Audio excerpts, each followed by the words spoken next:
morning, Mr. Luxon. Your tax break for landlords has a pretty big difference in numbers. What was promised to what we see now, $800 million. How'd you get it so wrong? Well, what we're doing here is we're making sure that life gets easier for renters across New Zealand. Under the previous government, rents went up $170 per week.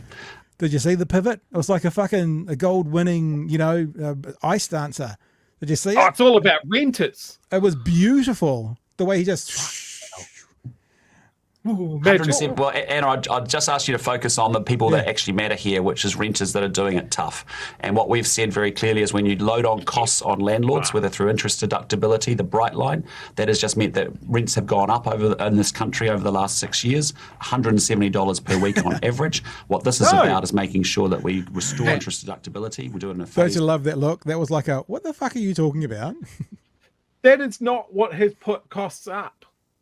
Costs were trending up before all of those things because these guys, these landlords, and don't you dare say mum and dad landlords because we know it's not fucking them. There is less supply for people to rent, and these guys know that they can jack up the price. And this has been hit. This is not a Labour problem. It is not just a national problem. They're both as fucking guilty as each other. Because neither of them have been able to get a handle on the fact that there needs to be more places for people to live, but they don't want to tank people's investments. So this pivot into saying, we're just doing it for renters, doing it tough, bollocks. Just an outright fucking lie. You think that's bollocks, mate? You wait till we get through some more of this interview.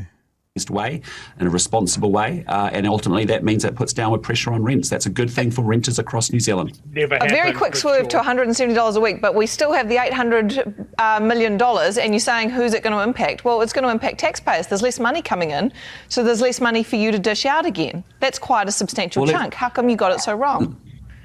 No, we're making sure we've campaigned. Yes. Did you get that? What's the tell? Come on, chat. What's the tell? The stutter is always a tell. We know this now. Yep. The Elmer Fudd stutter is, there we go, the Porky Pig. Exactly right, team. No, we're making sure we've campaigned on making sure we restore interest deductibility for landlords. Why are we doing that?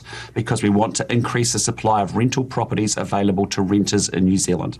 But you costed it at 2.1 and it's going to cost $2.9 billion. There's a huge gap. So how did you get the number wrong? Remember last night how I said the one thing I did appreciate about Chris Bishop on Q&A was the answer to the question?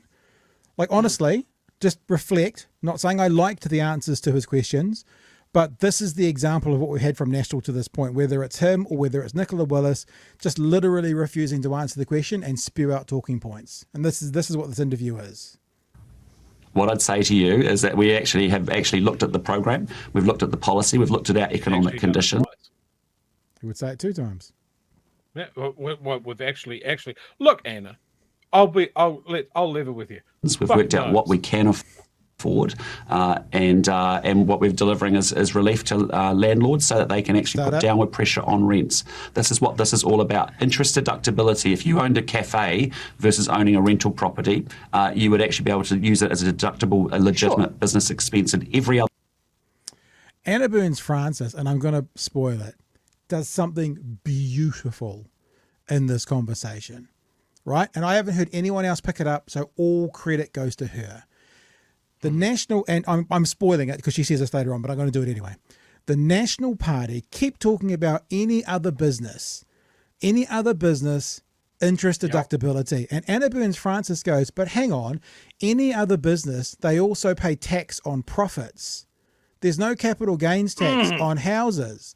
So you can't compare it to any other business when you doesn't pay tax like any other business. And I just thought, oh, you fucking genius. That is so good. So when they say any other business, it's not apples with apples, because the other businesses, when they make money, when they make capital gain, they pay tax on it. When you sell houses and you make capital gain, you do not.